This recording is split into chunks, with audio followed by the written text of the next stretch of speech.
joint and combined variation. Allow me to define this particular topic. The first one, joint variation.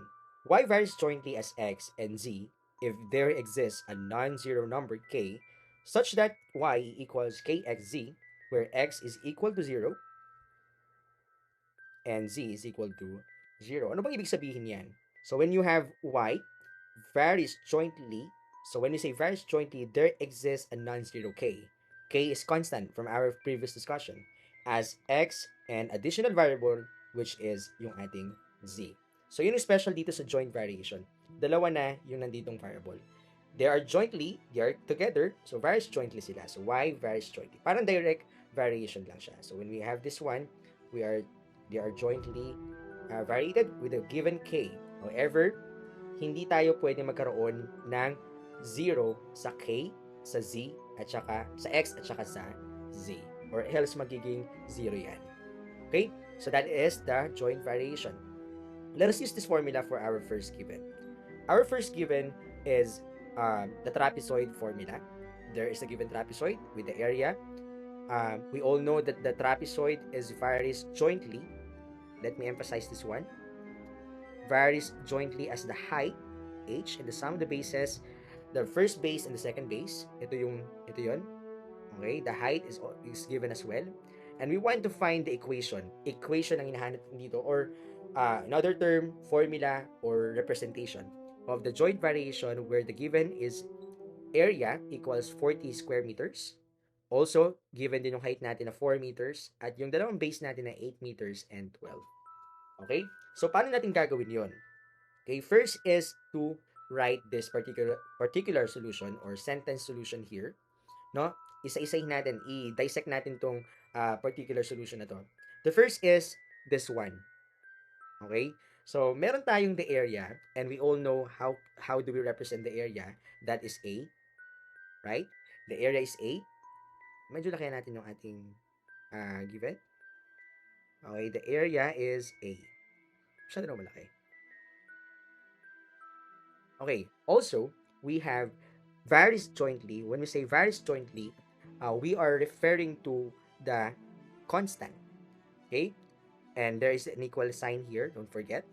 As the height, okay, meron tayong height here, and the representation would be the h. And the sum of the bases, we all know that there are two bases in trapezoid, this one and this one. We want to get the sum of that trapezoid. So, meron tayong base of 1 plus the second base. At basically, multiply lang natin yung tatlong yan. Okay? For us to do that, allow me to write the formula here. Area is equal to k times the height times the base 1 plus base 2. Bakit mo kailangan gawin yan? Okay? Because at the end of the day, we want to find the equation or the formula representation of this given trapezoid. Para magawa natin yon, una, hanapin natin si k. So, if we want to find the k, then we use this representation. For us to do that, let us use the given here. Okay? We all know na may mga given tayo.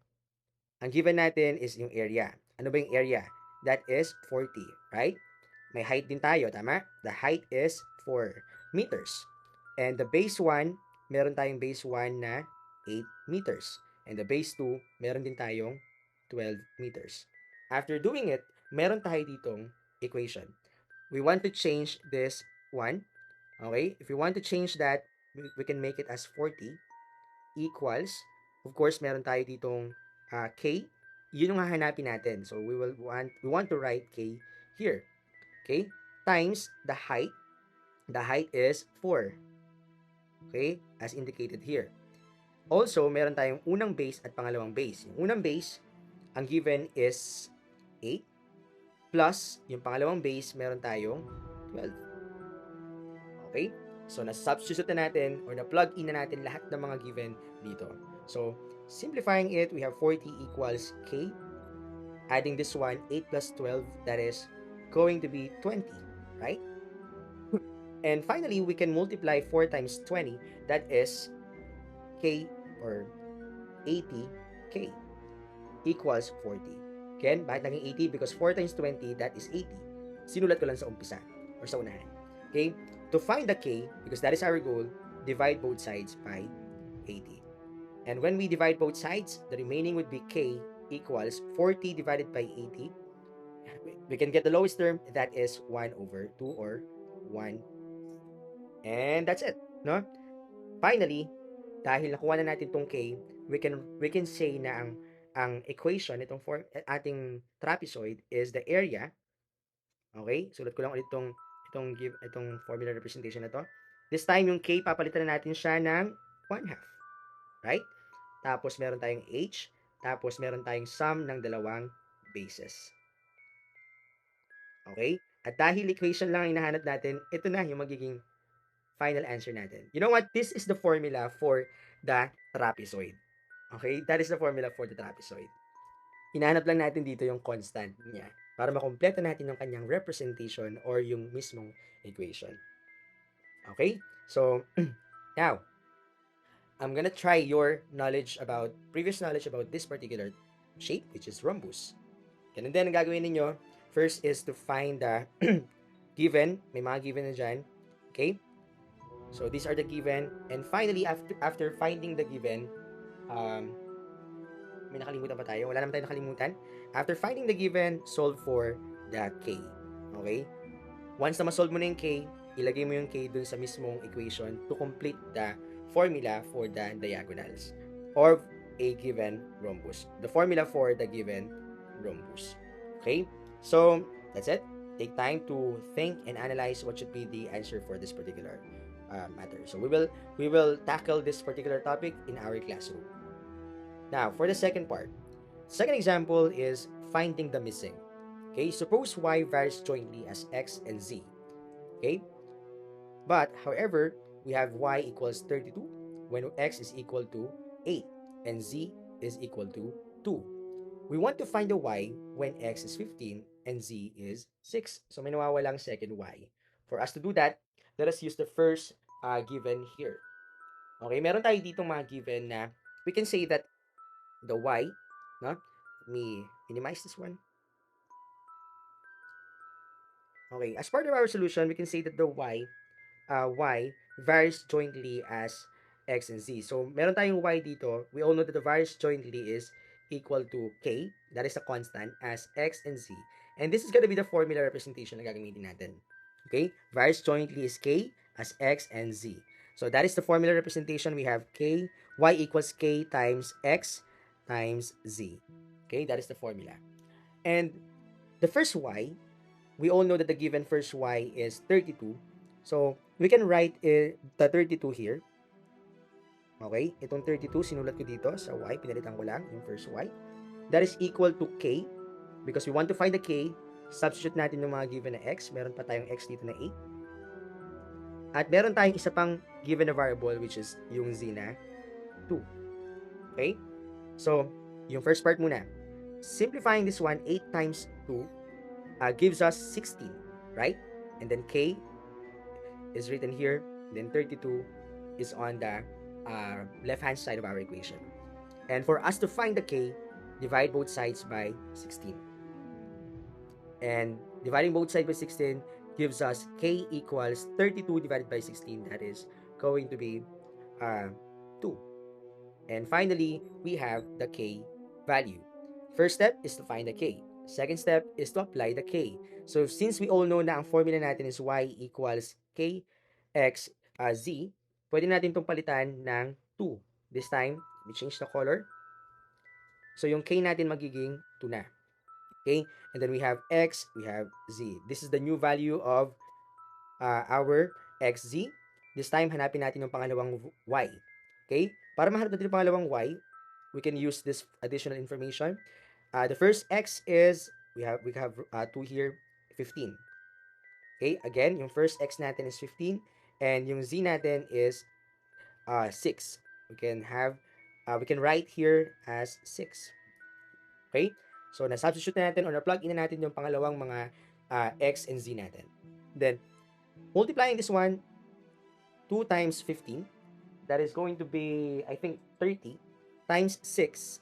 30 times 6 will gives us 180. And finally, the goal of finding the second y is 180 by simplifying this 3 numbers. Okay? This is gonna be your final answer if you want to find this the correct process for this example number 2. Okay? Ang unang step, ulitin ko no, find the k. Use the first value, and after that, use the original equation, palitan nyo lang yung k is 1, at hanapin nyo na yung y. Okay? So that is the second example. And for me to try, if you really understand this particular part, kindly find the missing for this particular given. Okay, this time I use A, B, and C to represent. So ito lang yung hahanapin niyo, yung pangalawang A. Okay? Sige. Example number 3. Example number 3, we have joint variation in action. For us to do that, we have the area of a rectangle varies jointly as its length and width. And we want to find the equation. Once again, equation ulit ang hahanapin natin of the joint variation. If the given area is 60 square feet and the length would be 15 feet and the width would be 4 feet. Okay? So, isulat lang muna natin dito yung ating observation ng area is varies jointly. Jointly is, again, area is varies jointly as length and width. Okay, ito yung length, ito yung width. So we can say that the formula k is equal to a is equal to k times length times width. Okay? So the first part is to find the k. For us to find the k, we all know that the given are already here. So the first area or the area of this given rectangle is 60 square feet. So we can change the area as 60 equals k. We can write k here. And this is the length, which is 15. The length is 15 feet. And the width, that is 4 feet. Okay? So, multiplying these numbers, 15 times 4, that is 60. You have 60k equals 60. And then dividing both sides by 60, leaving us k equals 60 divided 60, that is 1. So what is our k here? The k is equal to 1. Then, we want to use, once again, this particular equation, itong equation na to, as to change the k. This time, papalitan ko na yung k ng 1 times length times width. In simplifying these things, magkakaroon tayo ng area equals length times width. Because 1 times anything, okay, that is equal to length times width pa rin. Okay? So, this is true. The formula for the rectangle is length times width. Okay? And yun lang yung ginawa natin, hinanatan natin yung k para ma-prove natin na ang formula or the equation of the joint variation of rectangle is length times width. Okay, so there you go. Where are we? So example number 3 na tayo. After that, try to find the equation naman ng isang parallelogram with this particular equation. First is to find the k muna, no? Meron naman na tayo ditong mga given for you to find the equation or the formula representation of a given parallelogram. Okay? So, next is we have this particular part of our discussion. As we continue, we will proceed to the next part of our topic, which is combined variation. If a situation is modeled by an equation of the form y equals k times x over z, okay, where k here is zero constant, we say y, okay, y varies directly as x, okay, and inversely as y. So, lakihan ko lang muna ng konti, no? Y varies directly. Di ba naalala niyo yung direct variation? Lagyan ko lang muna ng fraction bar. Varies directly because yung varies direct na tinutukoy dyan, ito yun. Okay? So, varies directly. Allow me to write directly here. And inversely naman, kanino? Kay z. So, yung z ilalagay natin sa ilalim. So, yung inversely, we have the z. So, ganyan na-represent yung formula ng combined variation. So, meron tayong directly and inversely. Okay? So, the number k is called constant. Once again, dapat non-zero yan. Okay, yung constant natin. And as we appreciate the problem, or the formula, let's have this particular example number 4. If y varies directly with the square of x, okay, and inversely with z, and y is equal to 1, and x is equal to 2, when x is equal to 2 and z equals to 10, find y when x is 4 and z is 5. So first is, let us establish the fact na ganito yung formula na gagamitin natin. So y varies directly muna, no? Directly, lagyan natin ng k dito, with the square of x. Ano ba yung square of x? X squared. Okay, so x squared. So varies directly, right? And inversely naman, ilalagay sa baba sa z. Yung inversely, ilalagay natin sa baba yan. Okay, and this is the formula representation. Again, this is the formula representation. The given are, ito yung unang given, y equals 1. We want to find here the k once again. Okay? So, gagamitin natin itong unang given na y. Yung y dito, papalitan natin ng 1. Okay? Equals k times yung unang given naman ng x, which is 2 squared. Yung x dito, pinalitan ko ng 2. Okay? Over z. Ano ba yung z? Yung unang given ng z, that is 10. Right? So, yung z dito, pinalitan ko ng 10.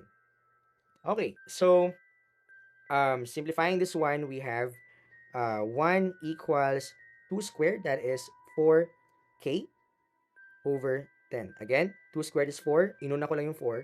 Tapos, multiply ko na sa k. Okay? So, ang gagawin natin dyan, cross multiplication.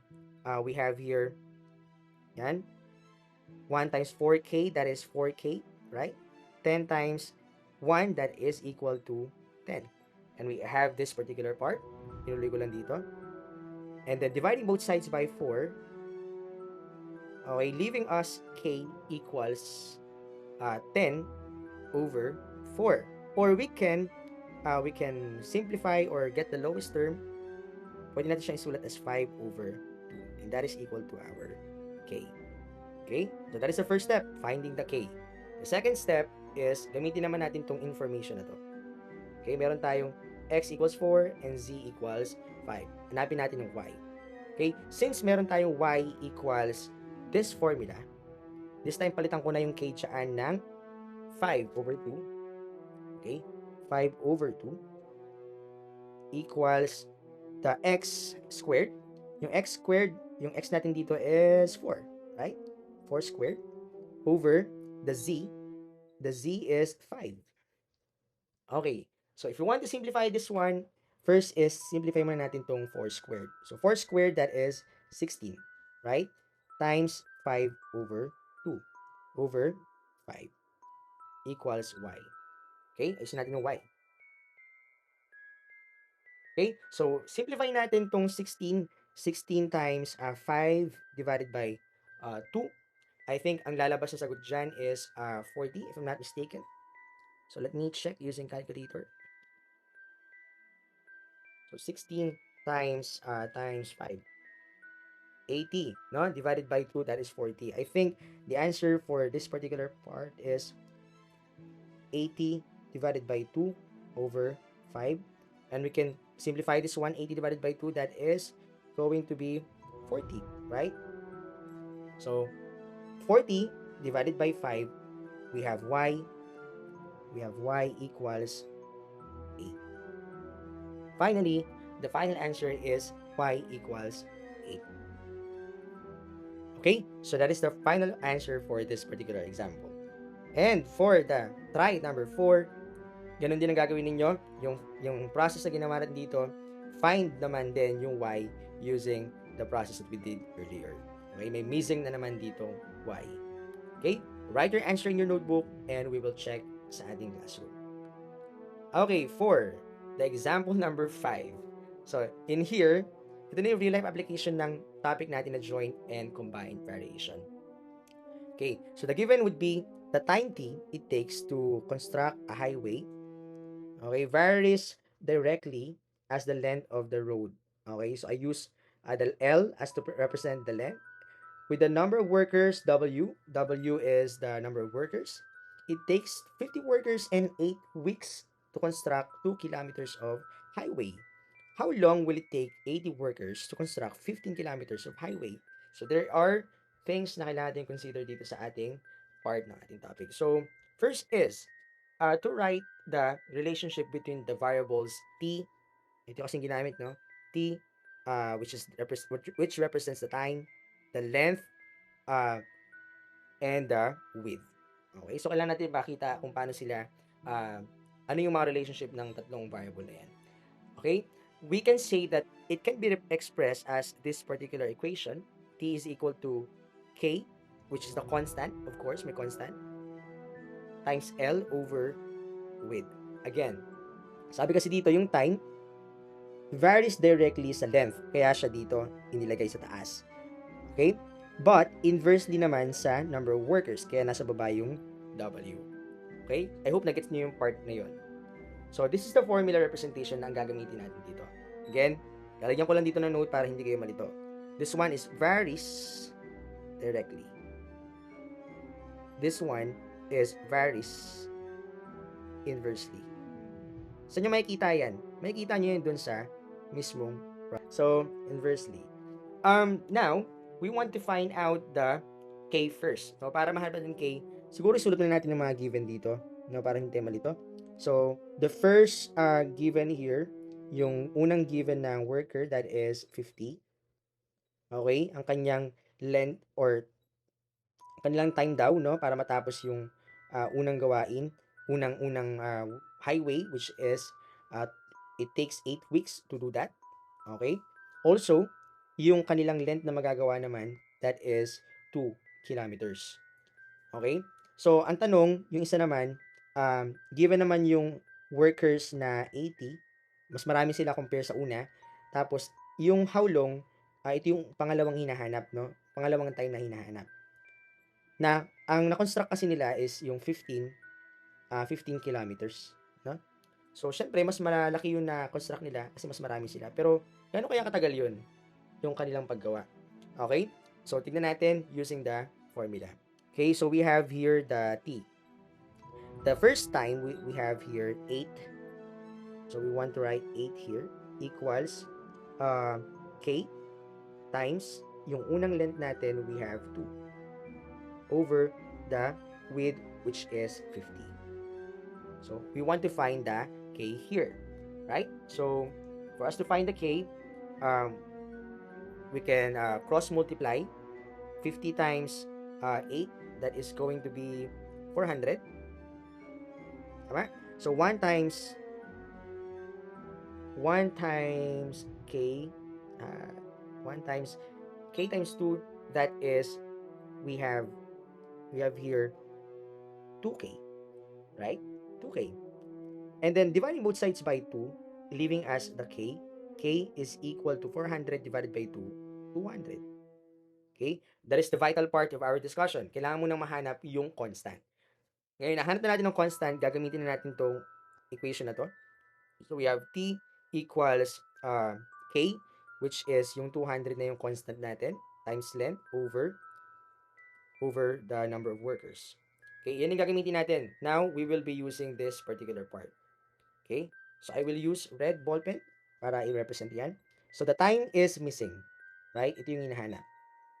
So the 200, that is a constant. We want to write the 200 here. And the second length, we have 15. Over, natapos down lang, yung number of workers naman natin is 80. Okay? So for us to find how long, the time, we can simplify this particular part. So we have 200 times 15. 200 times 15. We can say that that is equal to 3,000, if I'm not mistaken. Divided by 80. Okay? So 3,000 divided by 80, the final answer or the time is 37.5. Okay? So that is the time given to them to finish itong 15-kilometer highway na to. Though nadagdagan ng workers, pero mas matagal pa rin yung time na kanilang iti-take para matapos ang gawain na yon. Okay, again, as we conclude, it will take 37.5 weeks. Imagine niyo yun. for 80 workers to construct 15 kilometers of highway. So that is the final answer for this real life application of the joint and combined variation. And finally, as part of your problem that you need to solve, you need to try this particular fifth problem.